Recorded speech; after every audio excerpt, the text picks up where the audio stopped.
اعوذ باللہ من الشیطان الرجیم، بسم اللہ الرحمن الرحیم۔ پیارے دوستو، السلام علیکم۔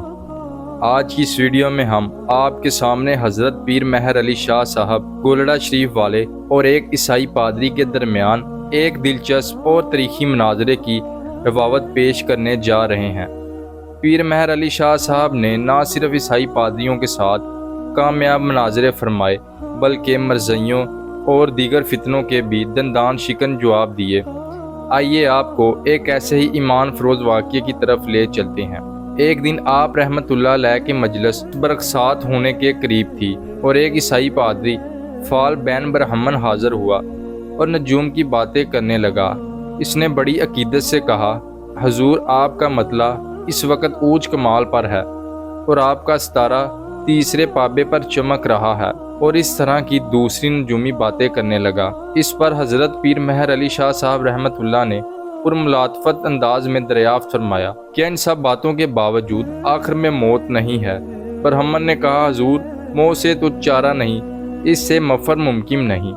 یہ سن کر آپ نے ارشاد فرمایا، ہماری شریعت نے ایسے تمام علوم و فنون کو اس لیے فضول قرار دیا ہے کیونکہ نہ تو کسی کے ہاتھوں میں خیر کا حصول ہے اور نہ ہی کوئی ضرر کو ٹالنے کی طاقت رکھتا ہے۔ جو کچھ بھی ہے سب کچھ صرف اللہ تعالیٰ کے اختیار میں ہے۔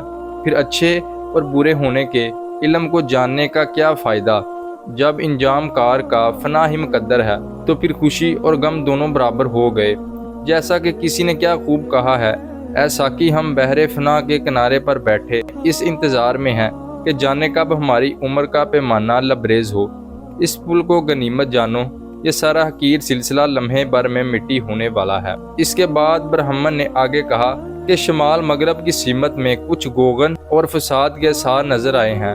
اس پر آپ رحمت اللہ علیہ نے فرمایا، تمہاری یہ بات قرآن کے لحاظ سے کسی حد تک درست ہے، کیونکہ اس طرف کے افغان قبائل ہمیشہ سے سرکش اور لڑاکا رہے ہیں، جبکہ ہمارے پوٹھوہار کے لوگوں میں اس طرح کے ہنگاموں کی طاقت نہیں۔ ایک امریکی پادری گولڑا شریف کی خانقاہ میں داخل ہوا اور آتے ہی ایک اعتراض جوڑ دیا اور کہنے لگا، مسلمانوں کا یہ دعویٰ ہے کہ قرآن مجید میں ہر چھوٹی بڑی چیز کا واضح ذکر موجود ہے، لیکن ذرا غور کریں، حضرت امام علیہ السلام جن کی زندگی مبارکہ میں قرآن کریم 6 برس تک نازل ہوتا رہا، ان کا نام تک قرآن میں نہیں پایا، ان کا نام قرآن میں نہیں پایا جاتا۔ امام حسین نے اسلام کی سربلندی کے لیے جو عظیم قربانی دی، اسے جلیل القدر خادم اسلام کا نام تو قرآن مجید میں ضرور ہونا چاہیے تھا۔ یہ سن کر حضرت پیر مہر علی شاہ صاحب نے مسکراتے ہوئے اپنے پاس بیٹھے علماء کی طرف دیکھا اور پادری سے مخاطب ہو کر پوچھا، پادری صاحب، کیا آپ نے خود قرآن مجید پڑھا ہے؟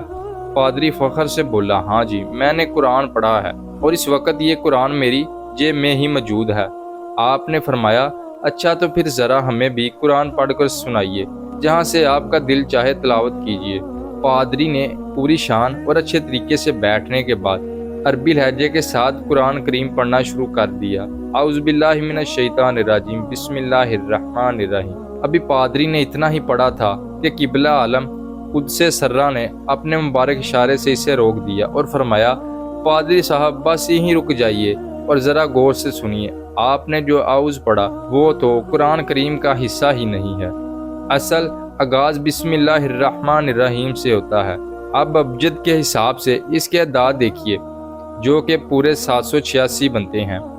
اس کے بعد آپ نے پادری سے کہا کہ ذرا کاغذ اور قلم اٹھائیے اور ان اعداد کا حساب لگائیے۔ امام حسین علیہ السلام کے اعداد ہیں 210۔ آپ کا سن پیدائش 4 ہجری، سن شہادت 61 ہجری، مقام شہادت کربلا کے اعداد 261، آپ کے بھائی امام حسن کے اعداد 200 اور ان کا سن شہادت 50 ہجری۔ آپ نے فرمایا، ان تمام اعداد کو جمع کریں تو کل مجموعہ بالکل 786 بنتا ہے۔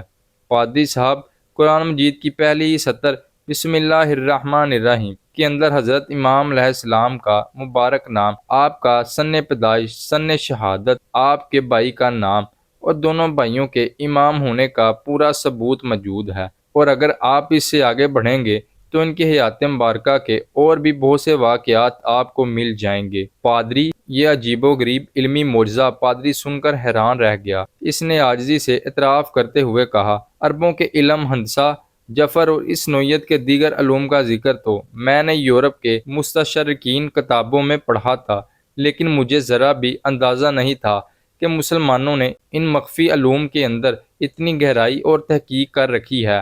پھر پادری نے کہا کہ اب مجھ پر یہ بات بالکل واضح ہو گئی ہے کہ حروف متقاط اور قرآن کریم کے دیگر الفاظ کے معنی اور حقائق کا پورا جہان آباد ہے۔ اگر انسان اپنی محدود عقل اور کوشش سے اس بحر بیاں کا احاطہ نہیں کر سکتا، قرآن کے باطنی رموز اور اسرار کا علم صرف تحقیق پر نہیں بلکہ اللہ کے فضل اور انسان کی آخروی نیت پر موقوف ہوتا ہے۔ اللہ تعالیٰ جسے چاہتا ہے اپنی رحمت سے یہ راز منکشف فرما دیتا ہے۔ یہ سنتے ہی وہ پادری بے اختیار ہو کر پکار اٹھتا ہے اور تڑپ کر حضور سرکار کے قدموں میں گر پڑا۔ اس کے ہاتھ سے عیسائیوں کی سلیب چھوٹ کر گر گئی۔ حضرت پیر مہر علی شاہ صاحب شفقت سے فرماتے ہوئے اسے فوراً اٹھایا، اپنے سینے سے لگایا اور اسے کلمہ شہادت پڑھا کر مشرف بے اسلام کر دیا۔ تاریخ گواہ ہے کہ اس کی نسل آج بھی ہندوستان کے شہر میرٹھ کے نوح میں آباد ہے۔ محترم ناظرین، یہ ہوتی ہے اولیاء اللہ کی شان اور ان کا علمی روحانی راجب۔ اگر آپ کو ہماری ویڈیو اچھی لگی ہے تو ہمارے چینل کو سبسکرائب کریں اور ویڈیو کو لائک کر دیں۔